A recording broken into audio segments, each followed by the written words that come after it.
नमस्ते हजुरहरुलाई हाम्रो चुल्हामा स्वागत छ।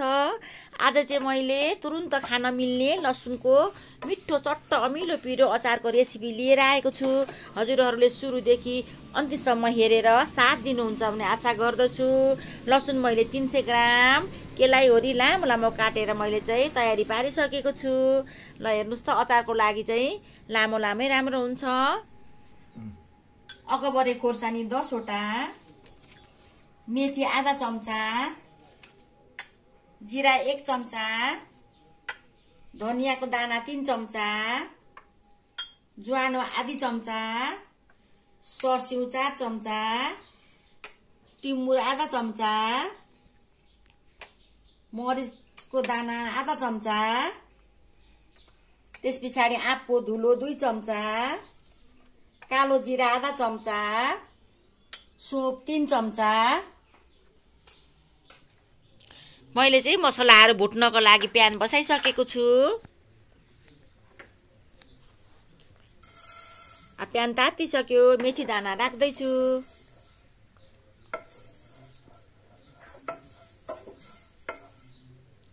त्यसपछि धनिया दाना,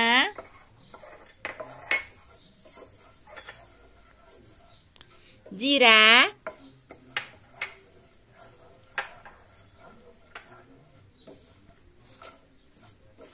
खोर्सानी, यो चाहिँ अकबरे खोर्सानी हो सुकाको।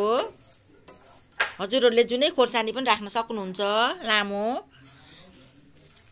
सोप हो यो चाहिँ, ज्वानो,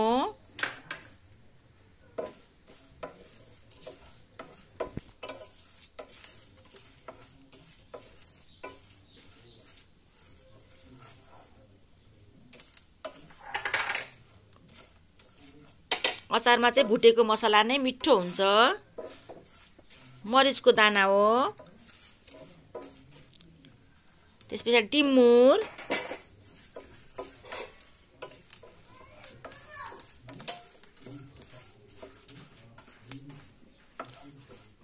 अब सर्स्यौ हो। सर्स्यौ हजुरले तोरी पनि लाउन सक्नुहुन्छ।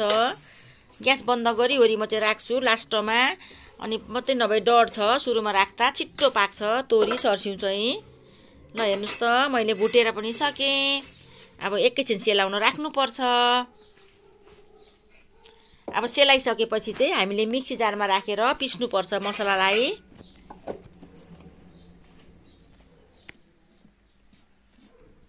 पिसेर पनि रेडी भइसक्यो मसला।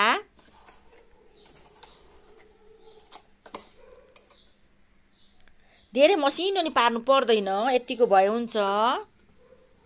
हजुरहरुले खलमा नि पिस्न सक्नुहुन्छ। अब चाहिँ मैले तेल पनि बसाइसके। तेल चाहिँ तोरीकै तेल राम्रो हुन्छ अचारको लागि। तेल पनि निकै राख्नु पर्छ लसुन तार्नको लागि। ल हेर्नुस् त अब लसुन राखिसके।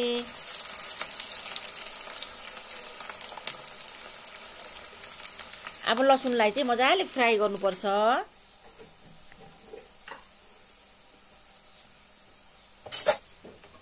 यसरी फ्राई गरेको लसुन चाहिँ हामीले तुरुन्त खानु मिल्छ।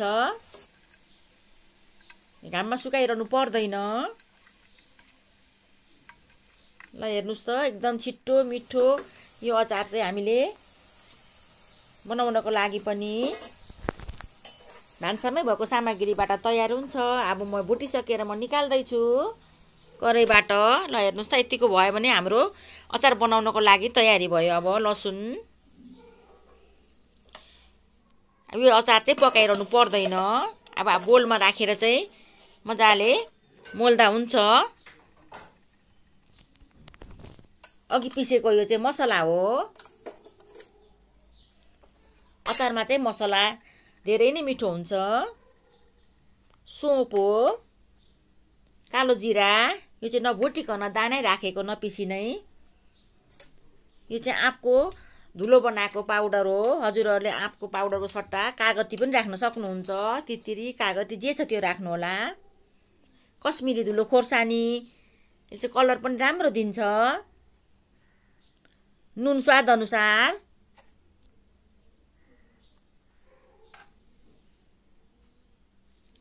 बेसार आधी चम्चा,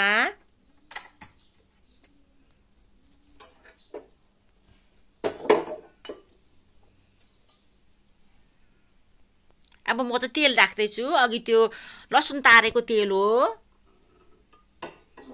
अचारमा चाहिँ तताइरहनु जरुरत छैन, तै पनि लसुन तारेको तेल उब्रेकोले मैले लगाएको छु। हजुरहरूलाई काँचो मन पर्दैन भने चाहिँ तताएर लाउनु होला। मजाले मिक्स गर्नुपर्छ मसलालाई। तेल थप्दै मुस्दा हुन्छ।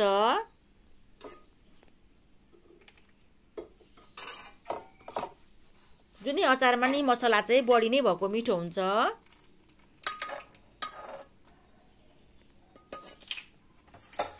ल हेर्नुस् त, मैले अब मुसिसकेँ। भेनिगर 1 चम्चा लाउँदैछु। भेनिगर राख्दा चाहिँ अचार बिग्रदैन, त्यसकारणले लगाएको। हजुरहरूलाई मन पर्दैन भने चाहिँ नलाउँदा पनि हुन्छ।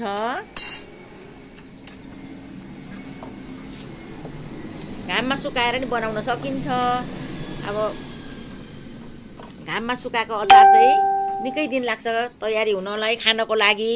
अब यो अचार चाहिँ हामीले अहिले बनाएर अहिले खान नै सुरु गर्दा हुन्छ। ल हेर्नुस् त, मसला पनि रेडी भइसक्यो। अब अघि भुटेको लसुन म राख्दैछु। म 300 ग्राम लिएको। हजुरहरूले चाहिँ आफ्नो आवश्यकता अनुसार लिनु होला। मजाले मिक्स गर्नुपर्छ।